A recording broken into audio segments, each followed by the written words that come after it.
Hi, welcome to Echoes, my latest exhibition. I thought I'd give you a tour around because I know there's a few people that can't make it down.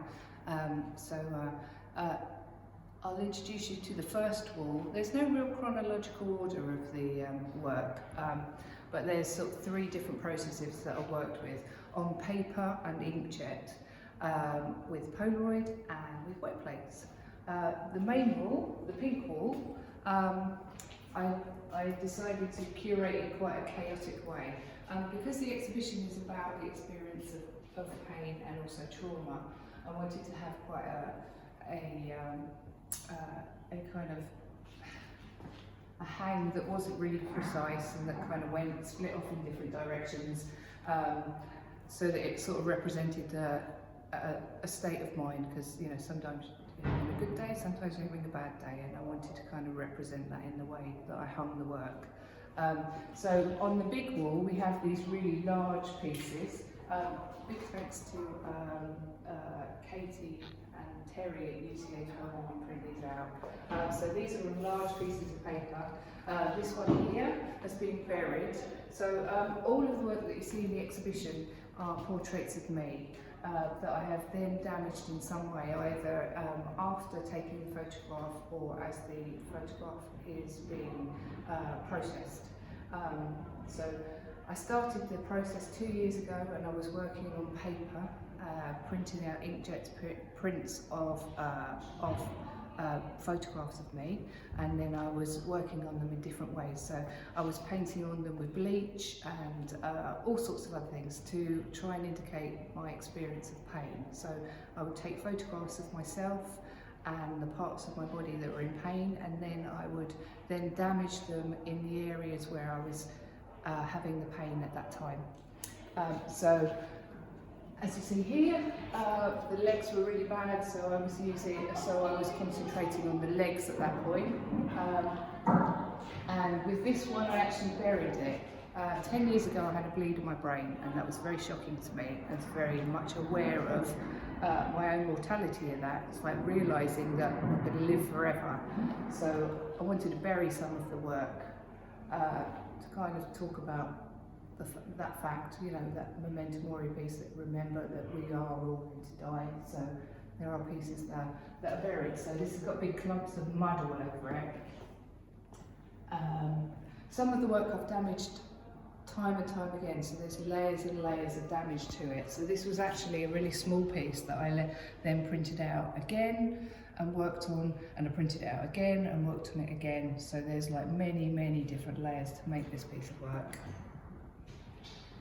They're really tactile, really nice to feel. Obviously, in the exhibition we're telling people not to touch them. Although if you came around my house, I'd let you. So these are the larger pieces of work. I actually started initially doing really small pieces, so they're actually pieces that were like this size here. And this actually, I worked on this piece on the front, which I really like, and I actually, I'm obsessive compulsive, and when I'm very anxious, I order and clean things. It's nothing to do with germs, it's about me just needing to take control of something. So I wanted to use the things that give me comfort when I'm anxious to actually make my work.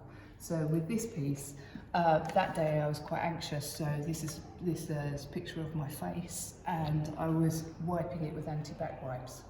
And I really liked the front of it, but I didn't realise that actually when it bled through to the back, that actually it was a really beautiful image. So a lot of my work, the front and backs are interesting as well, and it's trying to work out which is the best to show. So but this one I felt was definitely the biggest. These are the large scale pieces. Again, these two are both Polaroids. So I've taken a Polaroid of myself which I've damaged. This one I was smashing, so it kind of shatters the emulsion, and then I take a photograph it with a macro lens, so then I can blow them up big, and then I've damaged it again. So we've printed it out and I've damaged it again. So this has got lots and lots of mud on it. This one has got like many different things going on in this. There's salt on there, there's also bleach in places, and there's other things, there's wax. And this is actually, this image, which was a Polaroid, I printed out twice, and I did two, I damaged two pieces, and I've actually collaged them together. So that's that one. On the big wall, we've got lots of Polaroids as well. This is a long exposure one here.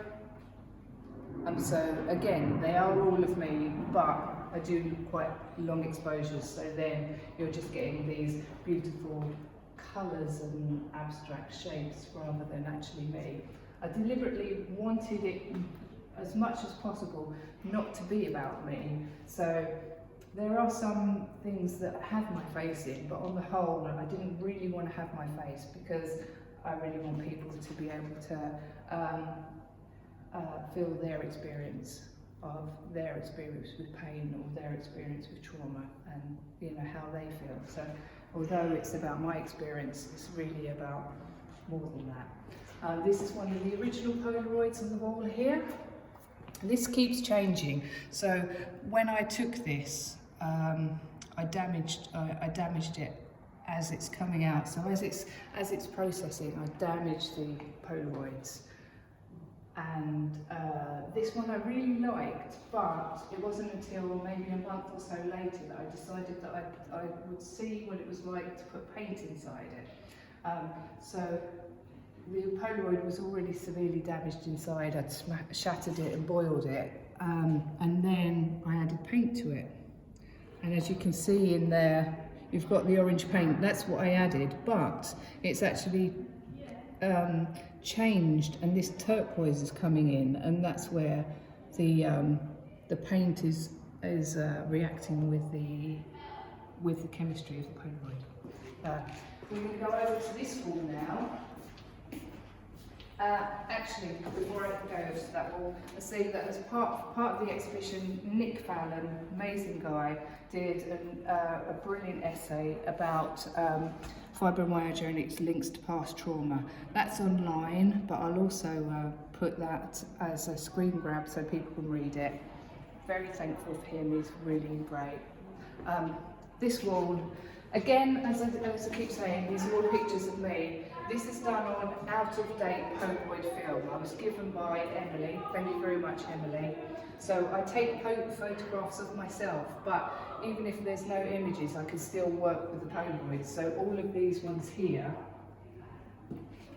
are all out-of-date Polaroids, so 10, 15 years old or even older. This one is one of the, I call them ghosts, so I'm doing a whole, as part of the work there's kind of different chapters, and this chapter is called Ghosts. It's about the experience of living with invisible areas and how it can be very isolating and lonely, and how sometimes you feel like you're not part of the world.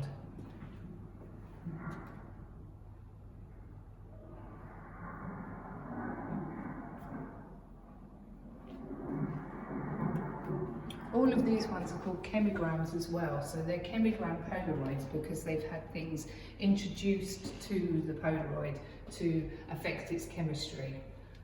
So it's called, chemigrams, an alternative process. Right, we're going to go down to this wall. Oh, you can see the large print actually, so maybe I should show you that first. This is a Polaroid that again we've taken with photographs with macro lens after making it, and then blown it up very, very large. And this is a wall vinyl. The Westbury Science were very kindly helped us and installed for free. This damage here again is the chemigram, so this is where I've introduced different chemistry inside the Polaroid as it's developing. And then it does these lovely things and also makes this lovely textures. And when you photograph it with a macro lens, you realise that actually there's a lot of texture in the photograph. So the photograph is not a flat thing. And I'm all about texture, I love texture. So this wall here, This has got some of the wet plates on. And wet plates are, people keep asking me what's my favourite bit of the exhibition. And for me, I haven't really got a favourite, but I've got the things that were most difficult and really, for me, really representative of the experience of me when I was in real difficulties in the wet plates. Wet plates can go wrong, the slightest thing can change them. It's a really difficult process. These are all long exposures, so they're up to 40 seconds, which means that when I'm in front of the camera, I can abstract my body and move my body, which is really great. So yeah, I'll let you have a look at those. They are on metal, so they can't be reproduced. That's the beauty as well of wet plates, is that you create an object.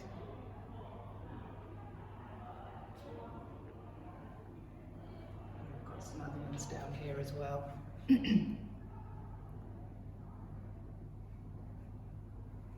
I'd love to show you all of the work, but I haven't really got the time to show you every single piece.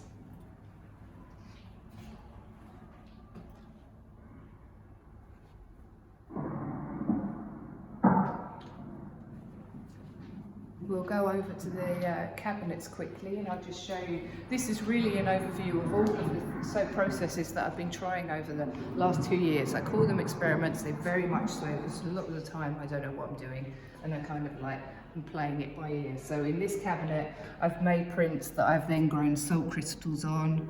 The tin here was buried. These two are wet plate chemograms. So they're the wet plates that you just saw, and then again I've added other chemistry to them to do something very different. Here is the kind of evolution of my Polaroids. So this is me trying lots of different types. So there's emulsion lifts. I'm splitting the Polaroids together, chemigram Polaroids. I tried the Fujifilm, but it doesn't work in the same way as the Polaroids. I've also burnt some, and some of them are painted. So there's sort of ones that are more or less successful than others. So I wanted to show that. And here, this is the first prints that I was doing, as I said right at the beginning, and these were ones that I actually hung out in the rain. And when I did hang them out in the rain, when I came back in the morning, I'd seen that they'd been eaten by snails. So these two are prints that have been eaten by snails whilst they were outside hung in the rain. And these prints that are really colourful at the back there are prints that I have added lots of different chemicals to, and then I folded them up and then put them out in the rain, and all the colours and all of the chemistry is bleeded together to do these lovely things. And we have here 2 books that I brought out last year that Rickard designed for me and published. So there's 36 plus 8 Polaroids at the back, and then the little bed scene here.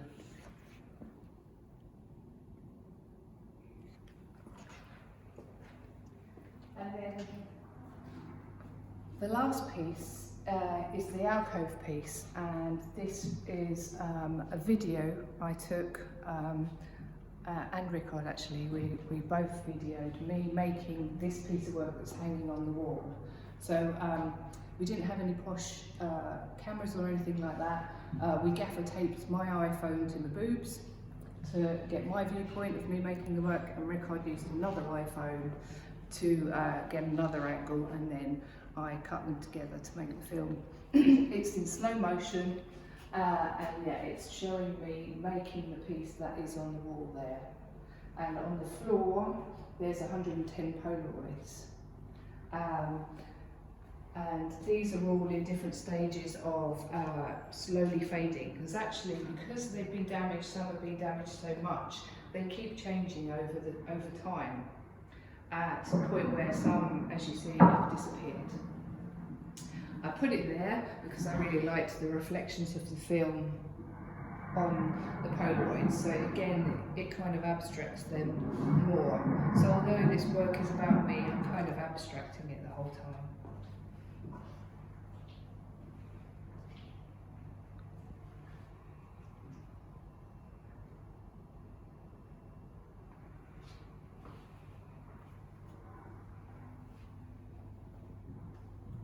Well, that's the show.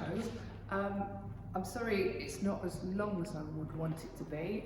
I'd show you every piece if I could, but hopefully this has given you a little bit of an overview. Just want to thank everybody who helped me do the exhibition, and people have been very kind, and I hope you enjoyed it. Sending lots of love, especially to my mum, who helped me make the show, helped me with the show so that I could do the large piece. And yeah, sending lots of love to my family and everyone else. I hope you're staying well and looking after yourselves, and hope you enjoyed this.